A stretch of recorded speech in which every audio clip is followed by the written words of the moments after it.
یہ جو آپ جگہ دیکھ رہے ہیں اور یہ مسجد ہے، یہ جناب معصومہ جن کی آپ زیارت کر کے آئے، جن کا روزہ دیکھ کر آئے ہیں آپ، یہاں پر 17 دن جناب معصومہ رہتے ہیں۔ جب امام رضا علیہ السلام کو مامون رشید نے طلب کیا تھا اور جب بلایا گیا انہیں، تو جناب معصومہ کئی دن ہو گئے کہ اپنے بھائی سے ملاقات نہیں کر پائی۔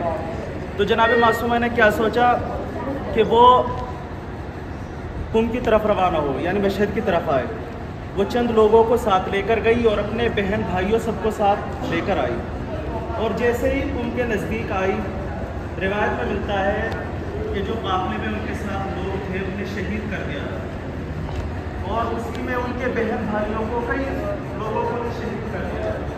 تو اسی دوران ایک بات جناب معصومہ کو زہر بھی دے دیا گیا۔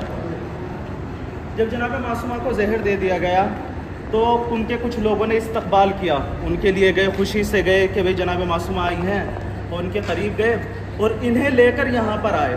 یہ ایک عالم کا گھر ہے جس کا نام تھا موسیٰ بن خزرج اشری، بہت بڑے عالم تھے، ان کا گھر ہے یہ۔ جناب معصومہ یہاں پر آئی اور 17 دن آپ نے یہاں پر کیا کیا؟ قیام کیا، اور ان 17 دنوں کے بعد کیا ہو گئی؟ آپ شہید ہو گئی۔ جب دیکھا جناب معصومہ کے پاس ایک ان کی خادمہ موجود تھی، ان کے ساتھ رہا کرتی تھی۔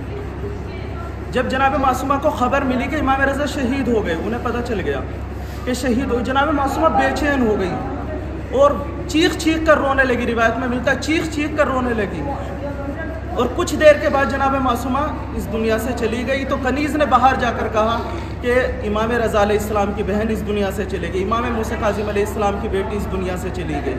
اب میں کہوں گا عزیزو، یہ جناب معصومہ تھی جو اپنے بھائی سے ملنے کے لیے بھی یہاں پر آئی، لیکن ایک کربلا میں ایک بہن تھی جو اپنے بھائی کو دیکھ رہی تھی، ٹلے زینب پہ جناب زینب کھڑی ہوئی دیکھ رہی تھی، لیکن اس کا ماجایا شہید کیا جا رہا تھا، کوئی سننے والا نہیں تھا، کوئی فریاد نہیں سن رہا تھا۔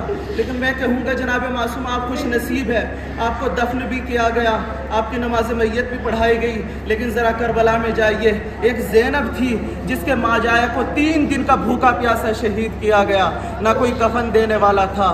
اسی طرح زینب اولیاء کو بے مقنع و بے چادر بازاروں میں پھرایا گیا، اور یہی افسوس کا مقام ہے۔